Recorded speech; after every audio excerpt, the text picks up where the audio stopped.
ladies and gentlemen, or whatever you are. I don't really care. Hey, it's me. It's Alanna. Welcome back. It's Recipe for Crazy. Oh, God. Am I the drama? No. It's everybody else around me. We have a lot to catch up on. I don't even know where to start. I do not even know where to start because there's so much to fucking tell you. I'm scared. I'm scared on so many levels. I'm going to try to get through this episode without making any fucking edits because I want to get it to you as soon as possible. I've already lied to you multiple times about when it's coming out. I'm a degenerate. Okay. There's something seriously wrong with me. I have just been so overwhelmed with everything happening in my life. The reason I haven't been able to take to the mic is because I haven't been able to look myself in the freaking mirror. I'm so ashamed of everything that's happened in the past couple weeks that I've been too embarrassed to come on here and talk to you. This is what I need to do. I need to start getting guests. First of all, let me remind you, I am a trained professional interviewer. I should be doing that. Anyways, I should be bringing people on here and interviewing them. And also that would allow me to be consistent with episodes. So on weeks when I am emotionally, mentally, and physically spiraling, I can sit across from another human being and deflect onto them. That's what I did my entire career. That's what I should do here. I have to remind you, I'm a one-man band. Okay, I do all of this myself, and this is all very fucking real to me. I tell you real ass shit on this podcast. So when I am overwhelmed and feeling insane, it's very hard for me to get on here and talk about it. I learned that I need to live more in retrospect and not in the moment, because when I act on my emotions, I destroy my life, which is what I did this week. Okay. Oh, did I do that? Or did I? I don't know whose fault it is. We're going to get into it. I want to tell you, I have recorded this episode so many times. Last time you heard from me, I was in like. Since then, I've been in love. Then I've been in loathe. Now, I don't know where I am. We're going to talk about it. I don't know what I'm feeling right now. I'm feeling so many things. Let's get into a few things first. Let's do some housekeeping. So I had a video on Instagram go viral talking about someone who texted me who said, I gotta tell you something. Everyone wants to know what this person had to tell me.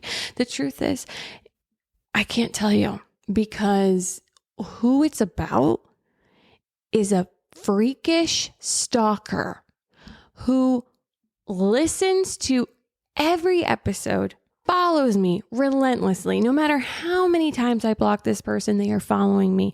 Listen, motherfucker. Listen, you freaking weirdo. If I wanted you to know about my life, I would call you up and tell you. Do you see me doing that? No. So how about you mind your damn business? Here's the thing about me. If someone doesn't want to be my friend, if someone doesn't want to date me, if someone's not interested in me, bye-bye. I'm not going to go out of my way to follow your life. That's weird. If you're doing something like that, stop, because it's bad for your freaking health. It's strange. Who cares if someone doesn't want you in your life? Because here's the truth of the matter. We're all fucking human beings. If you don't shower for 2 days, just like anyone else, you're going to freaking stink.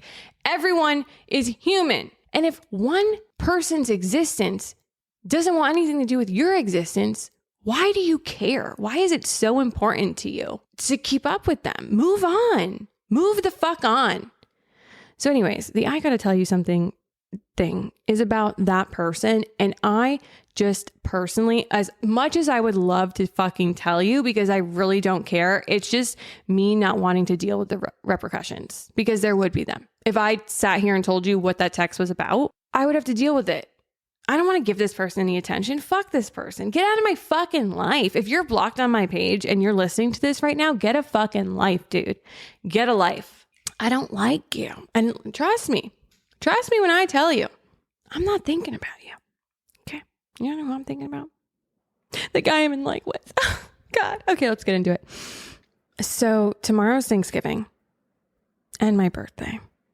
So clearly, I'm contemplating all of my life choices, everything I've done wrong.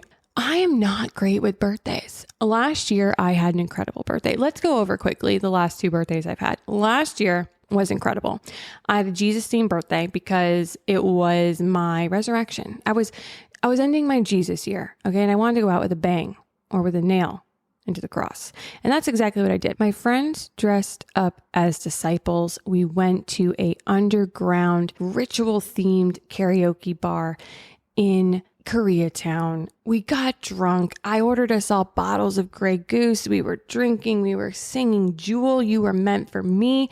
I was thriving. I was wearing a House of CB 2-piece cream outfit with a dark red scarf, something. I really leaned into the whole Jesus thing.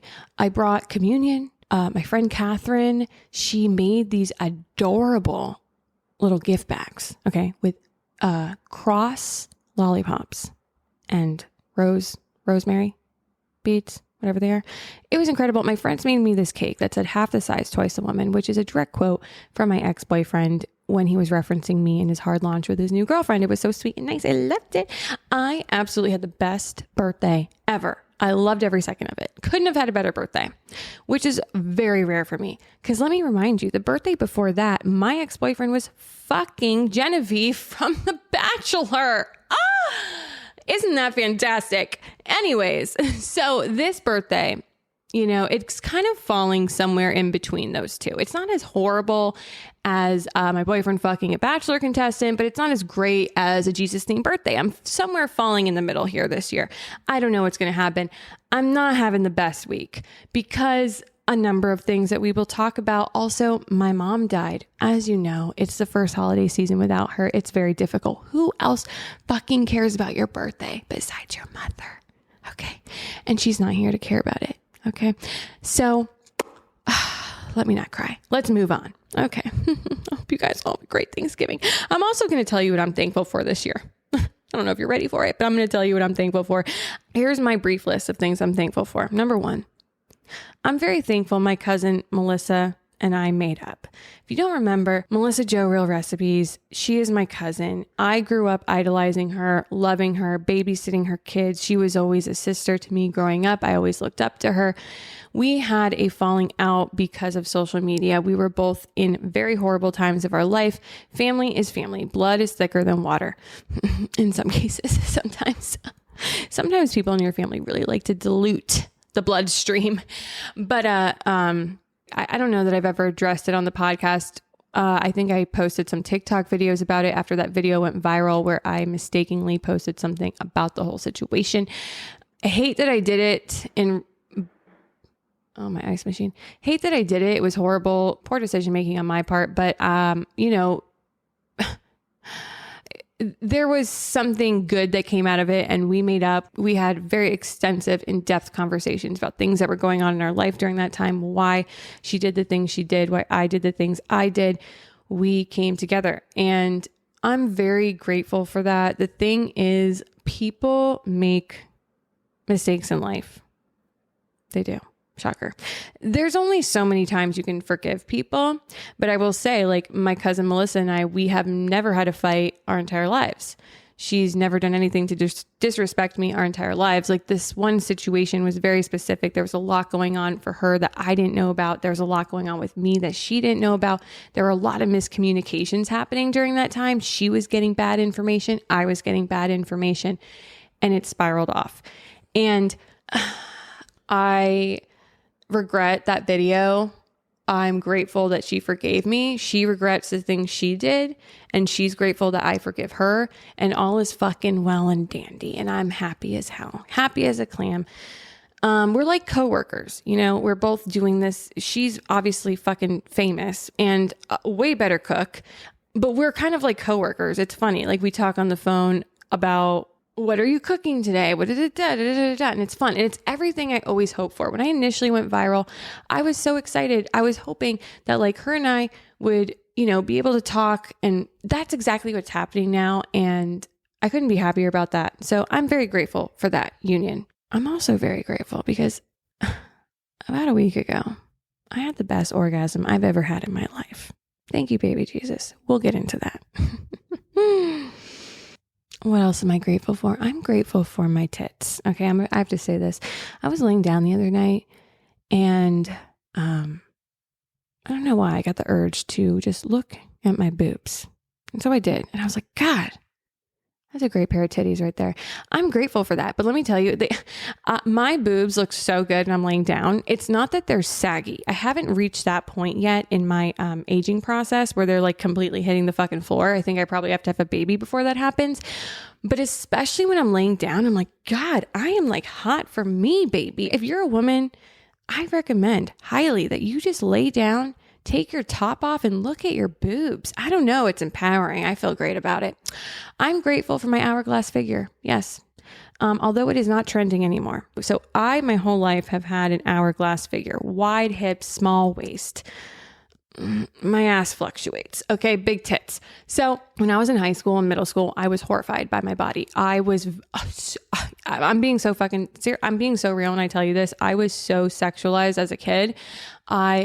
Not by like, I mean, I don't know how you're going to take what I just said, but my body has always been sexy. That sounds like, oh my God, lucky you. Okay. Brag much. But no, when I was a kid, it was fucking awful. And I feel like, oh my God, you're probably feeling how I feel when a skinny bitch says to me, I've been skinny my whole life. And it's like, I'm so tired of people telling me how skinny I am. And you're like, okay, bitch, like really shut the fuck up. I literally have to starve myself for a month in order to fit into a size 6. So like kiss my ass. Okay. I can't even look at a cheeseburger without gaining 20 pounds. So good for fucking you. I know it sounds annoying when I say that, but it's very strange to be a child and to be sexualized by people for your body. And that's what I was, because I had an hourglass figure and big titties. And I remember being in high school and purposely trying to wear baggy clothes to hide my body because I thought my body was ugly. I thought I was fat, Anyways, there's been actually a long period of time that a hourglass figure has been trending. Thank you, Kim Kardashian, for that. Everyone has been out there trying to do that. I was blessed with it. So I had a moment where I was feeling good, but now heroin chic is in. And that's not good for me. Okay. I can never be that. I will always have hips and a waist, and I can never fit in that trend. And that's fine. I've embraced my body. I'm happy for it. I'm grateful for it. Okay. But if you're one of those lucky ass skinny bitches right now, you're thriving. Good for you. You're having your moment. I had mine. That's over now. That's fine. Anyways, but I'm still grateful for it. I'm also grateful for my intuition. Sometimes I ignore it and then I get pegged in the butt. And I'm really tapping into it more now than ever because it's always right, baby. Always trust your gut. And I'm grateful for my gut. I'm grateful that I'm no longer dating a heroin addict. It's a beautiful thing. I'm grateful for my health. And I'm grateful that you're still listening after I have failed you so many times. Okay, I don't know. I'm probably grateful for other things too, but that's all I got right now. Let's move on. One thing I'm going to start doing is getting guests on this podcast, because the reason I fail to be consistent with my episodes is because if you don't see an episode that week, it's because I'm suffering a mental breakdown, which happens obviously more often than it should. So what I need is to bring guests in so I can interview them, deflect everything onto them instead of having to sit here and cry every single episode when I'm not feeling like myself. Because really, I only have one good week a month if we're being realistic, okay? Because let's be real about it. Let's do the math. The week before my period, I'm PMSing. The week of my period, I don't feel like it. The week after, I'm recovering from my period. And then that 1 week is when my God complex finally kicks in and I can take to the mic and serve you up an 8+ episode. Everything else, I'm failing. So I need to get guests now because I can't, I'm too unreliable. Okay. Before we get into the guy I'm in like with, one thing I want to remind you, it is the 1-year anniversary of Blake Horstmann taking to social media to say publicly that I am a crazy ex-Bachelor producer and that he wasn't on Raya. He simply got a new phone. It's kind of crazy. When I posted that episode, let me walk you back through that moment real quick, because he just got engaged. So I was thinking about this again, and obviously it's been a year since that happened. When I initially saw him on Raya, I did not think anything of it. I was like, oh, they must have broke up. I don't follow his fucking life. I don't fucking care. I moved on. And then when I saw the People announcement, or however it came up on my feed, Instagram, whatever the hell, wherever I saw it, I was so confused because I was like, wait, was it not like 5 days ago, a week ago, that I saw Blake Horstmann on Raya? and it said his traveling dates on there, and my Raya is specifically set to dating and not for connections and networking? Interesting. My first instinct wasn't to take to my podcast to talk about it. I just kind of sat on it for a minute. And then I talked to some friends about it and I was like, what do you think? Should I talk about this in my podcast? Should I DM the chick? What do you think I should do? And now you have to understand the people I'm asking aren't it's not like my neighbor. Okay. It's not like the person who lives down the street. These are people who work in the industry. These are people who know them. Okay. And everyone was like, talk about it on your podcast. That was literally the common denominator. I don't think there was any other suggestion. In fact, if anything, I just further heard confirmations about his activity on Raya with receipts. 1 year later, how do I feel about it? Do I feel guilty? Do I feel bad that I outed this man? It's not that I feel bad for him. It's more about her. Do I feel bad that I did that to her? Because she's carrying a child. They just announced it. And then some fucking cunt goes on her good for nothing podcast and talks about that for what? Clout? A clout chasing crazy ex bachelor producer hoe. Okay, here's the thing, baby. You make a living. And I'm not speaking directly to her. I'm speaking to them. This is my mindset. And this is still how I feel. This is how I felt then. It's how I feel now. You make a living.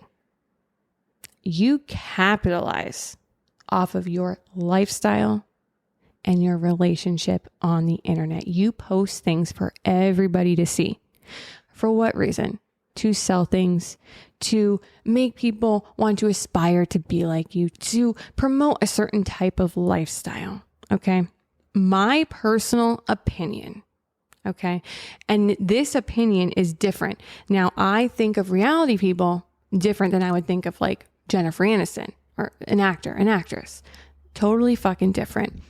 As a person who went on a reality show, you have decided to show and air out all your dirty laundry, what your life is, and then you become a fucking influencer. And then you continue to profit off of this idea of who you are. Now, if you are doing that, I want to know the real tea. That's how I felt as a reality show producer, and that's how I feel as a civilian. I think people have a right to fucking know. If you're just going to go around promoting this certain kind of lifestyle, I'm sorry, we deserve to know the dirty details. And the people needed to know, and so I gave them the information. I'm sorry. Sue me.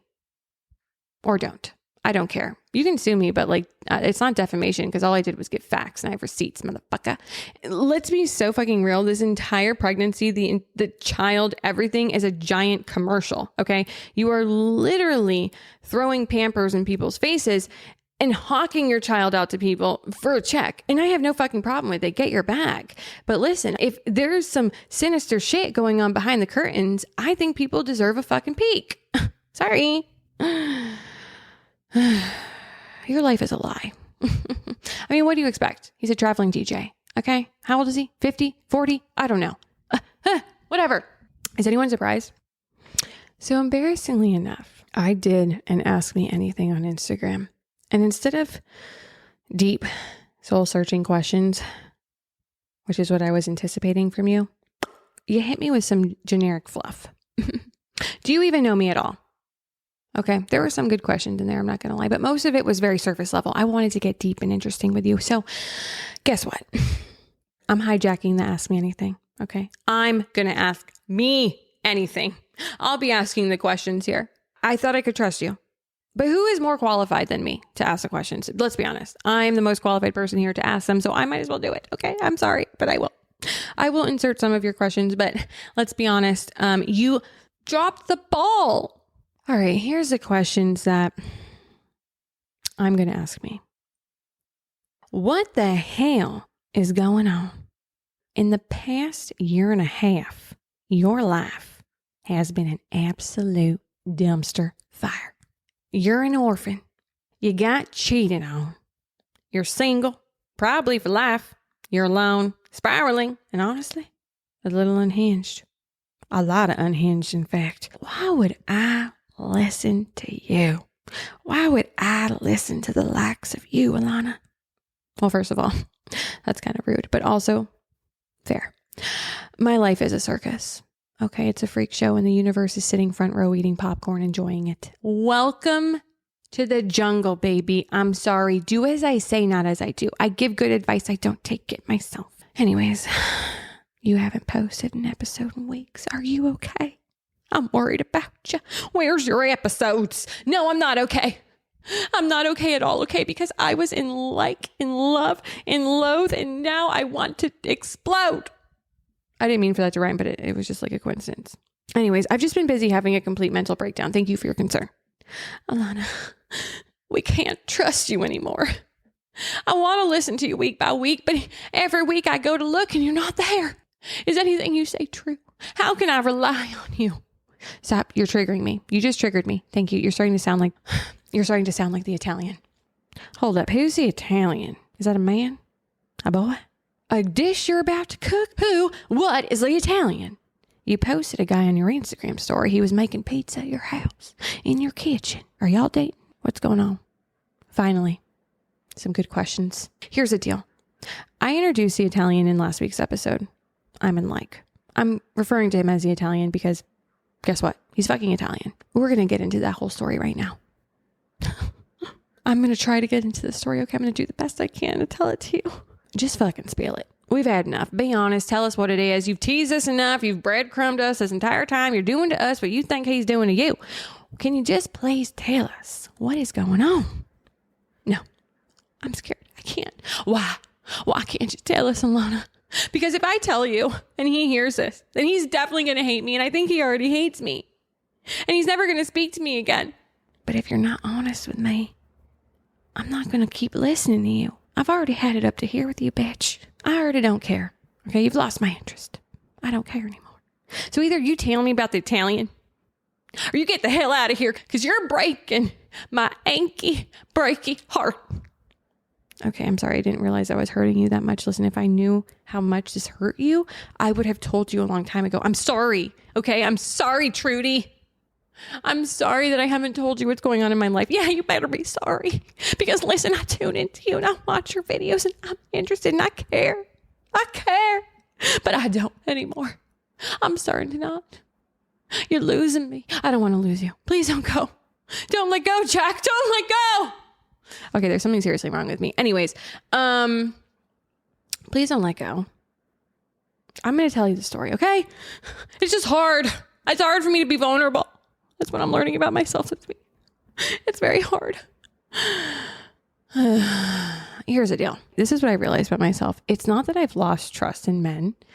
I struggle with trusting people in general. It's not just men. It's fucking everybody. Because not only have I been betrayed by the person I thought I was going to be with the rest of my life, my own fucking family, and I'm not referring to my cousin when I say that. I've been fucking betrayed by everybody. And I give too freaking much. Am I a saint? God, no.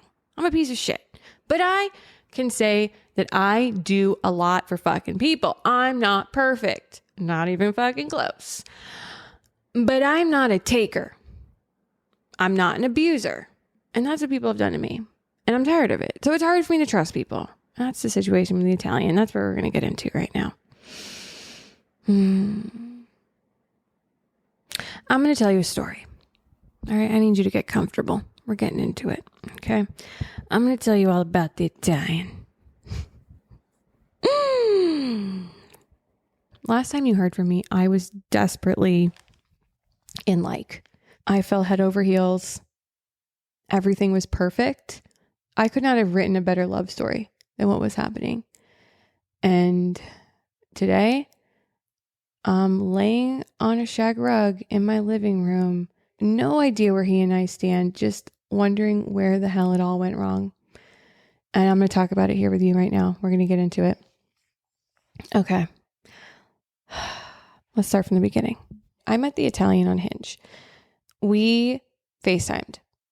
And on the FaceTime, I felt it immediately. Now, I have definitely felt connections with men over FaceTime before meeting them previously. So I knew not to get my hopes up. This was the strongest FaceTime connection I had felt.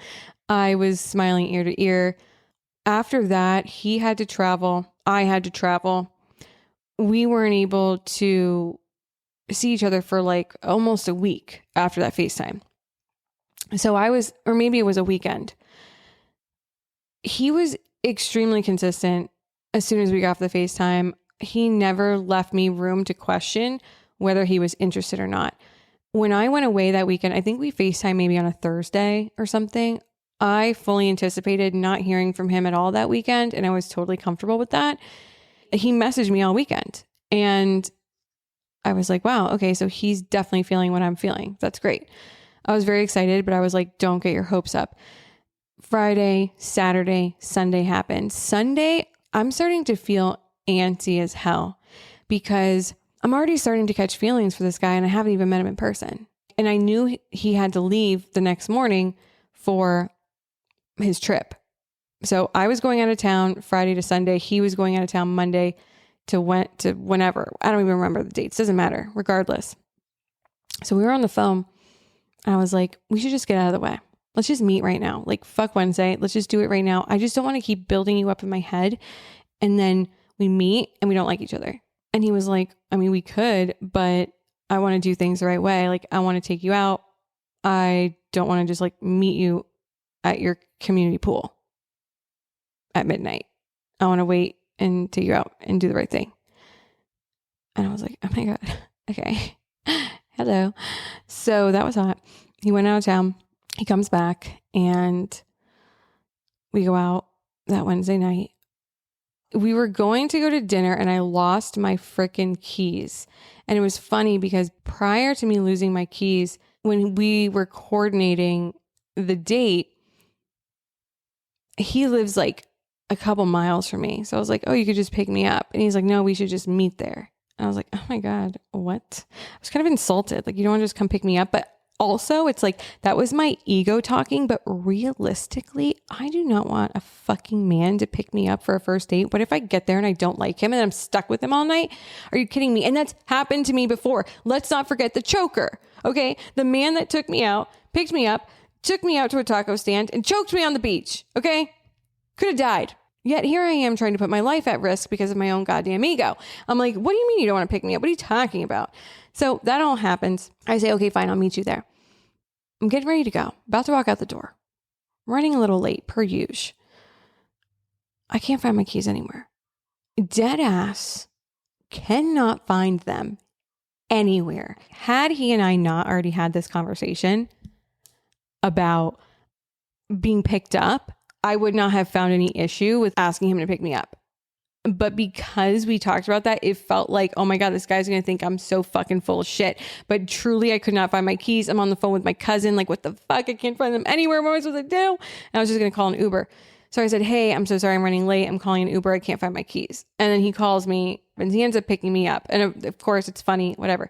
I see him. Immediately, I'm attracted to him. We have a great first date. He takes me to a hot pot place. Cute. We go get a drink after. It was all adorable. After that, we hit the ground running. Okay. We saw each other very quickly after that. Again. He was so patient. I was so open and vulnerable with this guy. And like, if you asked him if I was, he might disagree. But for me, I was incredibly open and vulnerable with him, told him things that I have not told anybody. Listen, okay, let me set the scene for you. Okay, I'm going to set the scene. I'm going to remind you. So right now, I am living in my mother's house. My mother has passed away. The house is pretty much empty with the exception of my kitchen appliances, clothes, half of them on the floor, my bed in my childhood bedroom, and like boxes that are compact into like one singular area. Okay. My living room is completely fucking empty. There is a fireplace in my living room. I set up this little area of like pillows, blankets, made it comfortable. Because the thing is about me, like I work from home. I don't want to sit in bed all day working. So I created this little area. And it honestly looks like a homeless person has set up shop. Okay, it's kind of disturbing. But it's cute. It's like a homeless person were to have access to Pinterest and they created a nook. That's exactly what I have going on in my living room right now. Okay. As I'm sorting out my life situation, because I don't know what I'm going to do. So anywho, he comes to my house and I warn him what the situation is. He's totally understanding, but I just want to set the scene for you. It's nighttime. Must be after the second date. We're laying in my homeless person's Pinterest nook on the floor on pillows, kissing and looking into each other's eyes. The gaze is locked in and he's moving my hair behind my ear. I have my hand on his neck and we're just looking at each other and talking about how intensely we feel for each other. And, we didn't have sex. I was trying my hardest to wait. I normally like to wait a long time. But with this guy, I knew it was going to be hard to wait because I felt so intensely for him so quickly. And he felt it too. And it's like one of those things. It's like you only know it when you feel it and when you have it and when it's in front of you. And when you do, you just don't want to let it go because it doesn't happen often. It really doesn't. Like the last time I felt like this, it's a story for another time, but I was like 20, I must have been 22. I think it must have been in my early 20s. The last time I felt something like this with somebody. I definitely didn't feel this with the guy I was engaged to. I definitely didn't feel it with Kooks. I definitely have not felt it for the past year and a half. But I felt it with him. And I feel it with him. You heard me say like, oh, I kissed this guy and it was like mashed potato kisses. We melted into each other's faces and it was great. And yeah, like having a good kiss, things like that. That's one thing. But like when you're with somebody and you feel their attraction for you and their interest in you, and you are giving it right back to them, and it's so mutual, that is something so special. And I wish I could bottle it and sell it to people so everyone could have it and feel it every single day, because it's the warmest, nicest feeling. But now for me, it's so scary. I never used to be scared of this feeling, but now I'm so scared, and I'm scared because that means he could hurt me. And I said this to him the other night. It's not that I don't trust men. It's not that I'm scared of being cheated on. It's the inevitable doom that I feel because I've had so much loss in my life recently.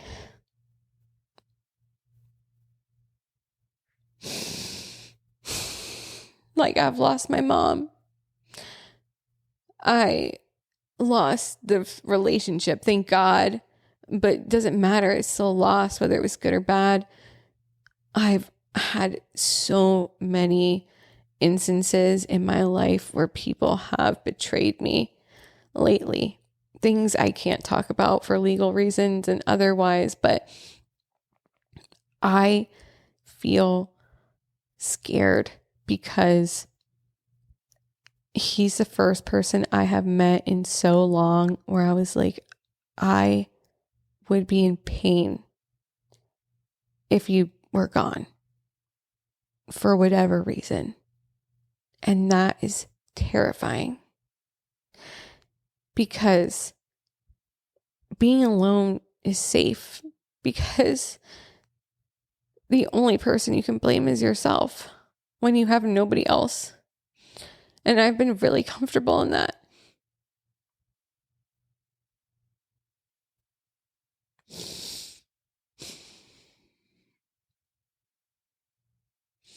And I say all these things and I'm not taking full accountability for what happened because I definitely think he played a role in why this all went wrong, for sure. And I'm going to get into it. So this is happening. We are just moving at the speed of light. And I mean, there was another night, same situation. We're looking at each other longingly, staring into each other's eyes. And he looks at me and says, I've missed you. And I said, I missed you too. But I knew exactly what he meant because I felt it too. He was falling in love with me. And I was falling in love with him. And I knew it was at the tip of his tongue so many times. So many times we were looking at each other and I fucking knew it was at the tip of his tongue. And he was holding back, rightfully so, because it had been so soon. Like, let's see what each other are about. Now he probably hates me, and that's okay. So we're going to keep going. That's life. Is it? As Frank Sinatra says, that's life. Anyways, so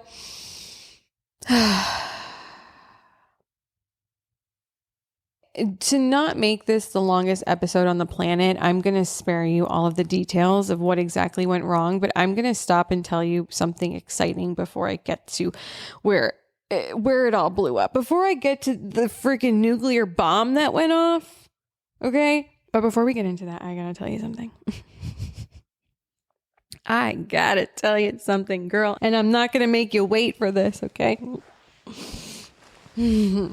Now, you know, I'm not typically one to give the dirty details of my sexcapades.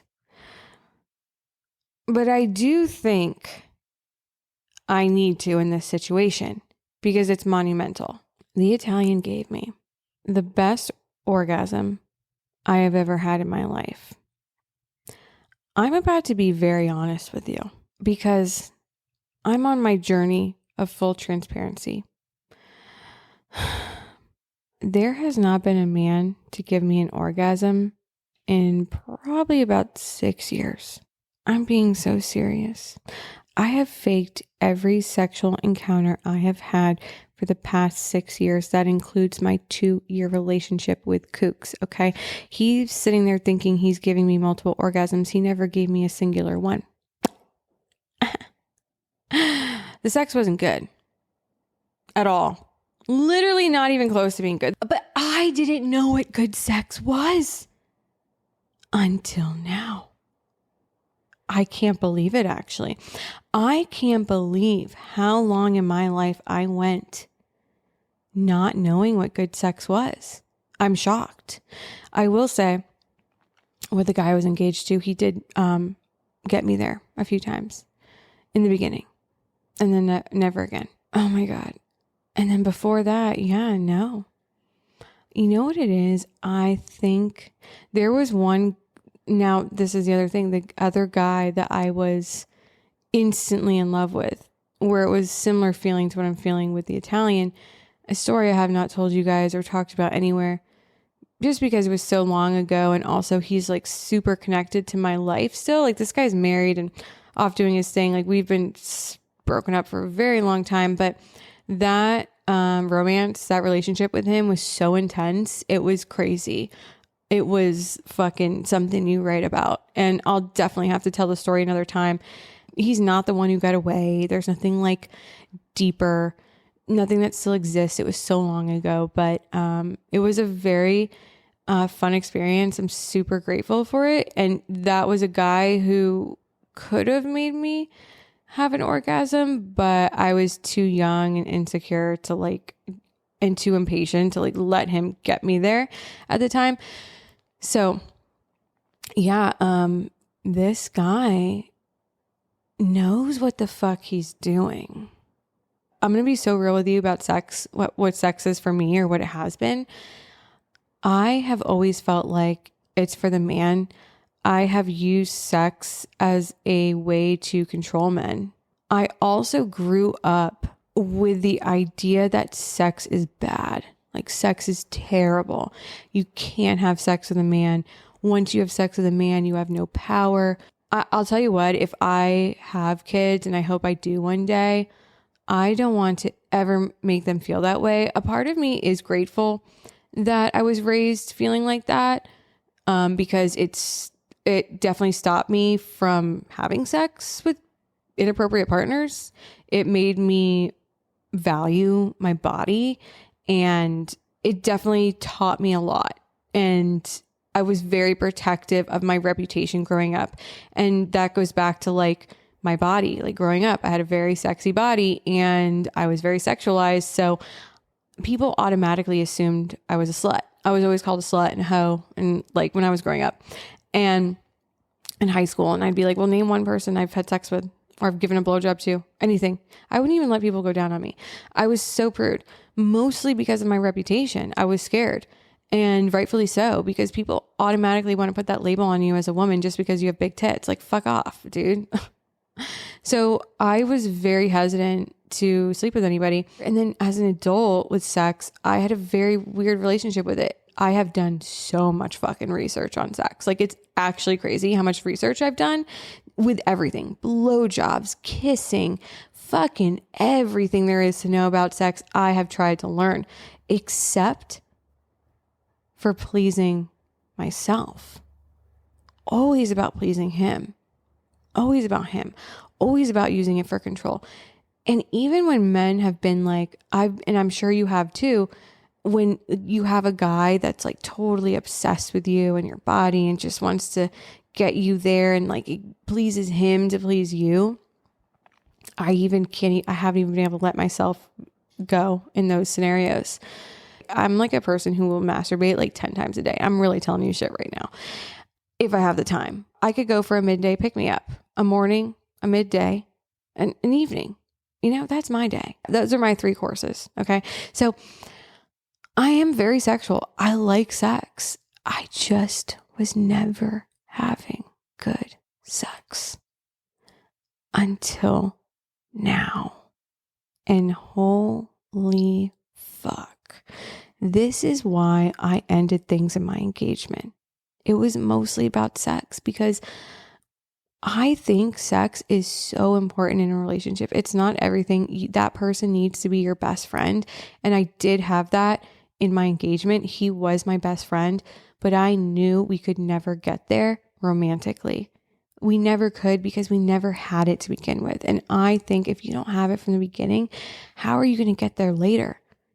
You know, for me, trust, friendship, those things are built over time for me because of how much I've been betrayed. But sex is something you need to have from the beginning, I feel. And boy, do me and this man have it. Me and the Italian fucking have it like I've never had it in my life. Okay. To the point where I get like incapacitated. I get like paralyzed when I'm with him. Like, I don't know what to do. I feel like a child. I feel like a little girl. Like, no, that's the wrong analogy. No, I feel like a virgin when I'm with him. Like I've never had sex before because I've never had it like this. And I'm so open with him with that. Like I have never been before. It's wild. It's freeing. It feels good. I don't feel shame. It's amazing. So I'm going to tell you about the best orgasm I've ever had in my life. And I struggle to tell you this because, you know, I'm not one to kiss and tell. I mean, I am, but not in this much detail. I'm going to tell you what he did. And I'm telling you this because I think every woman needs to feel this because it felt so fucking good. Okay. Now, I'm struggling to tell you, but I'm going to tell you what he did. What he did was we were in like a 69 position, but I wasn't doing anything to him. My full butthole and my vajayjay were in his face. Now I want you to picture the lighting of a high school classroom. Okay. Fluorescent lighting, bright as anything, like you're in a doctor's office. That was the lighting situation. So there were no more secrets between us. Okay. He knew everything there was to know about me after that. My God, not even my gynecologist has gotten that good of a look at my vagina. Okay. It was right up in there. Okay. Oh my God. It was so scary. It was so scary. I was begging him, can you please like turn down the lights a little bit? He was like, no. I was like, okay, fine, whatever. I'll do it. I'll do it. I was so scared. I was so scared. So I do it. Okay. Full downtown situation in his face. Okay. He is an aerial view. He's up in there. Now I brought out a toy. Now, in other scenarios, like with my ex-boyfriend, he was so intimidated by vibrators, obviously because he didn't know how to do the job himself. I could never bring it out. This guy has no problem with it. I simply told him about my vibrator one night and I said where it was, and he literally got up and went and grabbed it and brought it over. And I was like, that's a fucking man right there. Oh my God, that's a man. Jesus Christ. So he had it out this night and full in his face. Okay. He has it. Now, I don't like to insert things into my body when I'm alone. I simply like to do things from the outside. Okay. You know what I mean? So I have a rose. If you do not have a rose, I highly encourage you to get one. They're the best. So he's using that and he's fingering me. Okay. Oh my God. He hit a spot that nobody has ever hit before while he was using the rose. I mean, I don't know how long it took, but it was crazy. And I kept saying to him, I kept apologizing to him. I need to fucking stop doing that. I kept apologizing to him, like, about how long it was taking. I'm so sorry it's taking so long. And he's like, he tells me, it's taking this long because I want it to take this long. If I wanted you to finish, you would finish. And I was like, oh, okay. My heart's racing. He's fingering me. He's tapping my G-spot. He's rubbing the rose on my clit. And finally it happened. And it was like my typical orgasms at home on speed, crack, heroin, meth, insanity, full body. I don't know what came out of my mouth. I don't know what came out of my vagina. I don't know what happened during that time. I blacked out. It was the best feeling I've ever had in my life. Okay, that wasn't the first time he gave me an orgasm, but that was the best one out of all the ones he gave me. Now I'm going to tell you something. I've been going back and forth on if I was going to talk about this because it's very disgusting. I find it horrifying and gross. Squirting.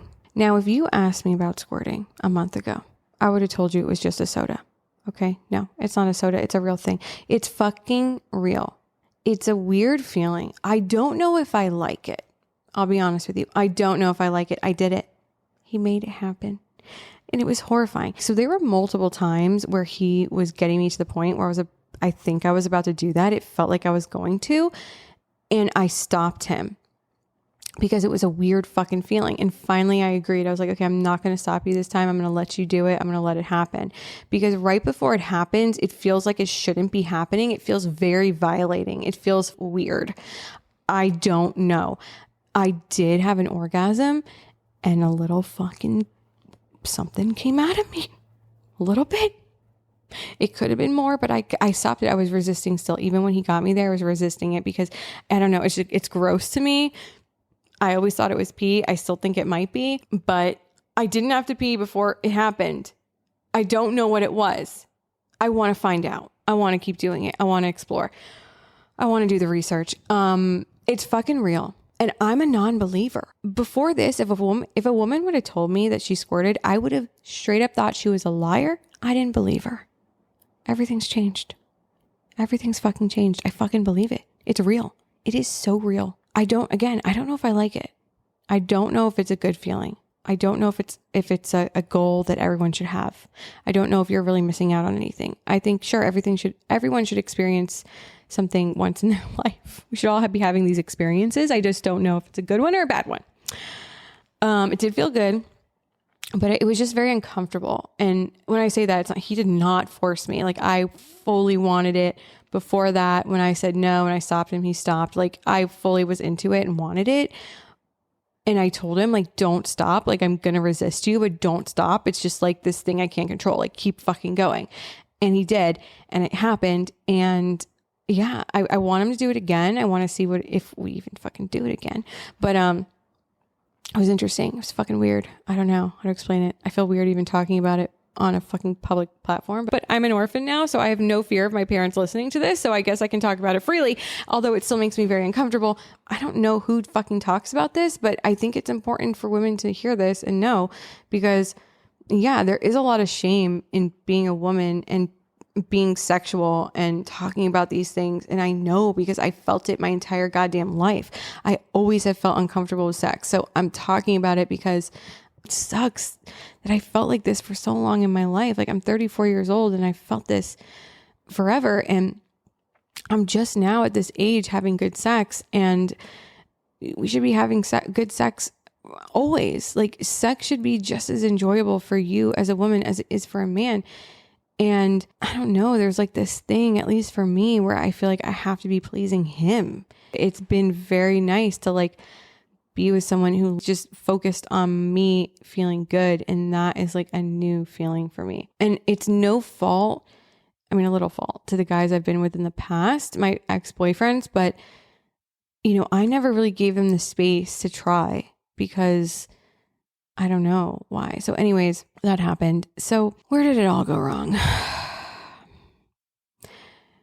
Earlier, I said that I was scared of being vulnerable, and I was starting to feel very vulnerable. Everything was going very good. So it was a Monday night. Maybe it was like a week and a half ago. I don't know. I started thinking to myself, like, how is it that this guy likes me so much? Like, what is wrong with him? There has to be something I'm missing. What am I not seeing? Why is he so obsessed with me and I'm so obsessed with him? Nothing in life is as perfect. I started looking for problems. Like any emotionally stable person, I started looking for problems. And what happens when you start looking for them? You find them. And so I went and looked on his Instagram stories, and he reshared some things that I did not quite align with. In retrospect, it wasn't a big deal, and the adult thing to have done would have been for me to call him or waited till I saw him in person and talked about it. They were just some Instagram reshares. Now, even in retrospect, the things I felt when I saw them were real. I didn't just create that from nothing, but it wasn't as extreme as I made it in the moment. I texted him and said, I just looked at your Instagram stories and I wish I didn't. He was very confused. Then that turned into like a back and forth over text, which turned into a phone call that didn't go well, which turned into him and I going to sleep not on good terms that night. In the morning, I woke up and he didn't text me and apologize. He didn't say anything, and I fucking flipped. I ended up texting him saying, fuck off, never talk to me again. Mind you, I was very hormonal at the time. I also mentioned in this episode that I only have really one good week a month, okay? It was not a good week. It was probably the worst week for me. I was not feeling myself. And then he ended up saying things that really hit below the belt. Like, I did say, fuck off, don't speak to me again. When I said that, that triggered him. He said things that were not cool. I was like, why are you saying such mean things to me? And then he ended up sending me like a 1 or 2 minute voice message where he told me that he was genuinely in love with me, but he's looking for something serious. And clearly I'm just looking to be in a toxic relationship, which I do not agree with. I am not looking to be in a toxic relationship. I have done a lot of work since I've been single over this past 1.5 years. I have gone to therapy. I have done fucking work. I'm not looking for that. But here's the thing. I told him from the beginning, it takes me time to trust somebody. I should have warned him that I might throw a curveball at him. And you know what? He sensed it coming. He told me either that day or the day before, don't set me up for failure. And I fucking did that. I set him up for failure and he did. He failed. He triggered me. I triggered him. It was a fucking mess. I handled it completely wrong. He handled it completely wrong. He told me he was in love with me and then he blocked me. That to me feels like manipulation. That is crazy. Why would you do something like that? A few days later, he unblocks me. We reconnect. We have a conversation. It's a good conversation. He comes over my house. We talk. We hug it out. We have an emotional chat. It was good. And since then, we've just been, taking it slow. I was very sick. So that was a Monday. So that weekend, I was sick. I was throwing up. He absolutely did not have to do this. He came over my house. He cooked me pizza. He took care of me. And during this time, I'm going back and forth in my head because a part of me is like, if he was my soulmate, if he was the person I was supposed to be with, when I came to him with the issue about his Instagram story, he would have saw right through what I was doing. We would have had an adult conversation about it. It wouldn't have gotten to the point that it did. Everything would have been okay. And then there's the other part of me that's like, well, he's a human being. And I unintentionally, unknowingly said things that were triggers for him. And, you know, he's just trying to protect himself too. Then I'm thinking like, am I forcing him to be here this weekend? I'm trying to give him all these outs. I'm like, you don't have to be here. You don't have to be doing this. But then I'm thinking like, well, he's here because he cares. Like, what fucking man would show up and take care of someone when they don't have to? Like, he did not fucking have to do that. And so I'm desperately trying to give him space and let him take the lead. I mean, not desperately. I am just doing that. It's not that hard for me to do. And I feel like that's the right thing to do because I don't want to force anything with anybody. I think that your romantic relationship with your partner should be the easiest relationship you have in your life. And so I just want that. And like when I'm with him, I feel so safe and comfortable as much as I can. And it just takes me time. And so he told me something about myself, which I'm realizing is fucking true. And it's crazy that he realized that about me in such a short amount of time, which is that I tell half truths. So I tell like part of the story. I don't tell the full thing. And I do that to like protect myself also because it's so new with him. So I don't want to like jump out and tell him like all this crazy shit. Like I'm still trying to like be attractive and be cute and be this. And that is also connected to like how I am with sex. It's all connected. And I don't want to do that with him. And it's not that I've done that in every relationship. Definitely haven't. But I was doing that with him for sure. And I'm actively not doing that with him anymore. I'm actively making sure to tell him things that make me uncomfortable. I'm telling him things that he doesn't necessarily need to know, but I want to. I want him to be my best friend. I want him to be my partner. And we're not together right now. Like we're not back together. We are talking and I definitely lost his trust. Like there's things that I'm not telling you about the story that I've done and said. I mean, it's not anything major. There's definitely things that I'm not saying that he's done and said, but for the most part, like that's the situation. And the truth is like, I am in love with this person. I am in love with him. And it's very scary for me to say that, like, cause it's really real. And it's the first time I've felt like this about someone in so long. And I'm so mad at myself for my behavior, but I have to forgive myself because I'm a human and it does not mean I'm not ready for a relationship.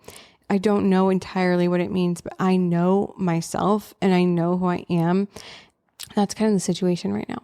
And it's my birthday tomorrow and I think I'm going to see him.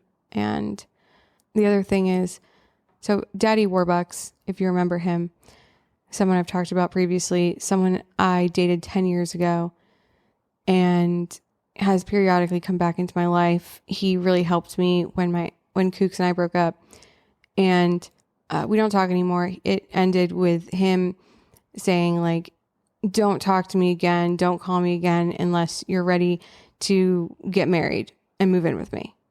And that's a direct quote. That's exactly what he said. He said, do not talk to me again unless you're ready to commit to me. Mind you, he and I have not had sex, kissed, so much as cuddled in 10 years, okay? 7 years, since before I met my fiance. And when he was my friend, when Kooks and I broke up, it was a purely platonic relationship. We would hang out all the time. I'd sleep at his house, in his guest room. It was very platonic, but it was very clear what his intentions were. And I was very clear with him that I was not ready for that. I don't want to date. My heart's not open to anybody. But the truth is, I just don't think he's my person. And if he's listening to this right now, That's probably pretty painful for him to hear. I bring him up because he contacted me last night.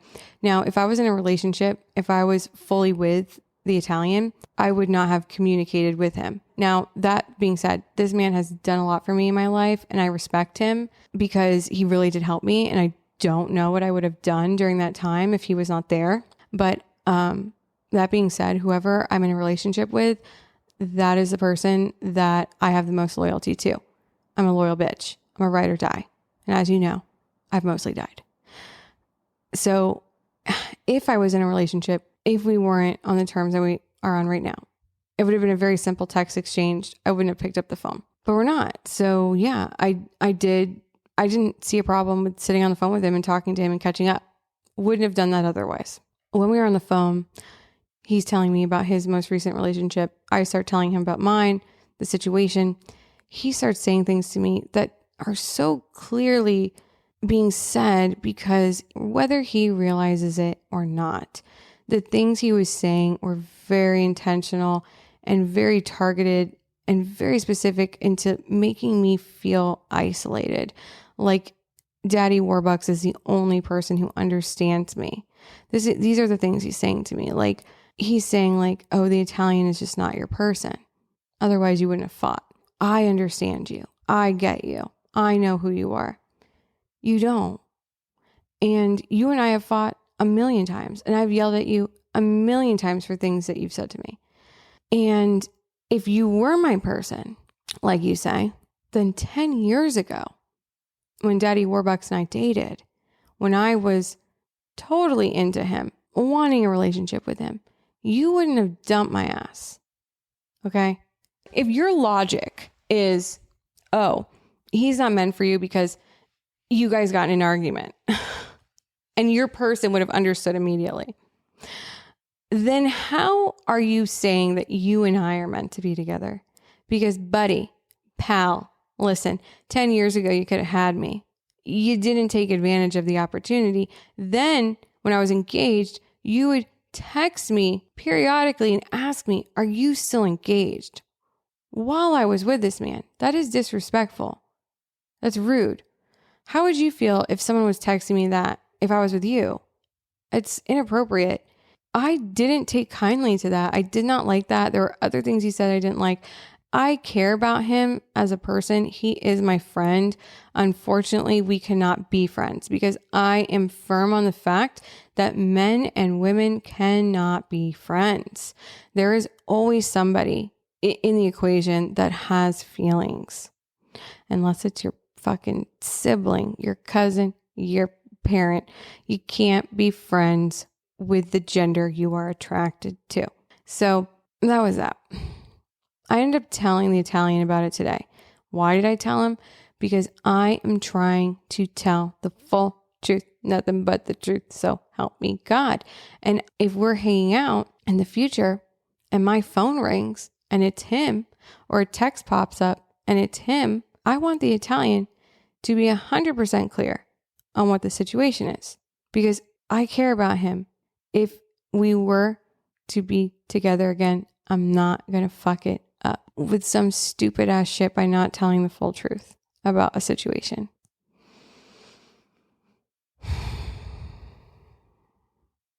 That's what's going on.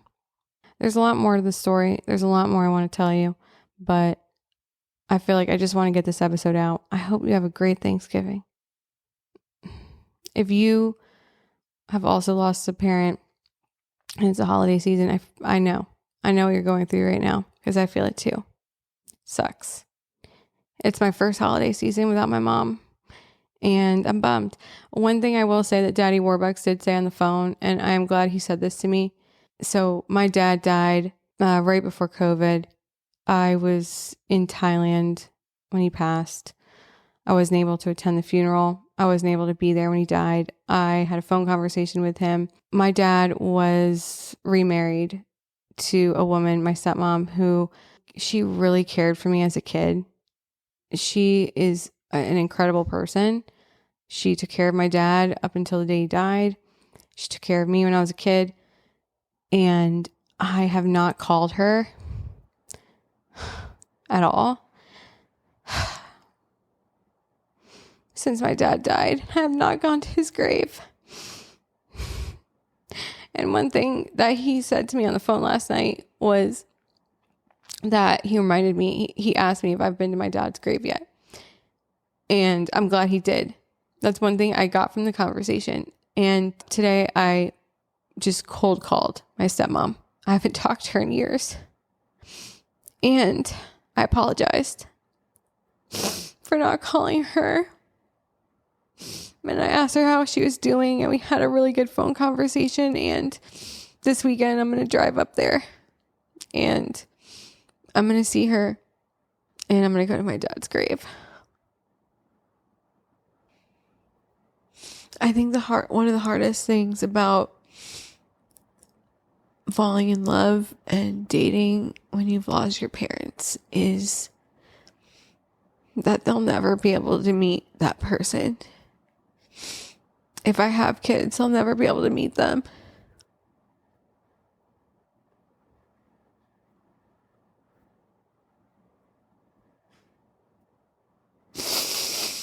I did not have the perfect parents. They did the best they could do with the cards that they were given in life, but I would not change who my parents were. I'm really grateful because if they weren't who they were, I wouldn't be who I am. And I really like who I am. I definitely have a lot of work to do on myself, and I'm not a perfect person. I make mistakes all the time, but I really like myself, and I would not change anything about me, like who I am in my core. And I have them to thank for that, and I wish they were here. And there's so many things I wish I did and said.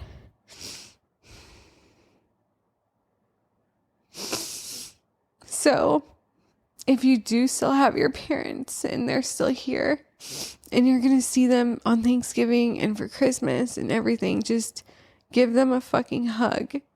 And I was not raised in a hugging family. I didn't hug my mom or dad. I did in the end with my mom.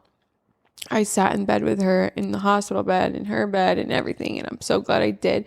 And I did that because actually Courtney Robertson, if you don't remember, like she was on The Bachelor. She's come on my podcast. I've gone on her podcast. I actually recorded an episode with her a couple weeks ago that I need to put out. And I haven't edited it yet. We had a really good conversation about our moms. But she told me one episode we were talking about, and my mom was still alive. We were talking about all of it. And she told me, like, just get in bed with your mom and hug your mom. And I did that. And I'm so grateful that we had that conversation. And so I'm just telling you, as a person who came from a non-hugging family, hug your parents. Hug people. Just ask the questions that you want to ask, say the things you want to say, resolve the issues that you have, and just fucking forget all the bullshit. Sometimes you can't do that with everybody, and trust me, I know. I have people in my life that are straight up sociopaths, and I'm not just saying that like textbook shit, okay? And I know I can never have that relationship with them, and I've accepted that. But I could have with my parents, for sure. There was more I could have done and said, and they weren't completely lost, mentally speaking, as some other people are. But I could have done those things. And so, but I am grateful for what I did. Like, before my dad died, I started filming a documentary about him. I don't know if I've talked about that before. It's for another time. And so I went up to see him a bunch of times, and I filmed interviews with him, and I'm so happy I have that footage. And I recorded conversations between my mother and I'm so happy I have that. That's another thing. If you are currently dealing with a family member who's sick and not well, I definitely encourage you to record the conversations, because you forget, because it's just such a highly emotional situation. And when you're in such an intense environment, sometimes you don't hold on to those memories. And luckily, we live in a time where it's very easy to just pick up your phone and record. And you should absolutely do that. I'm happy I did. So anyways, I hope you have a good Thanksgiving. Oh, God. Thanks for listening. It's the recipe for crazy. Give me 5 stars for my birthday. Love you, back.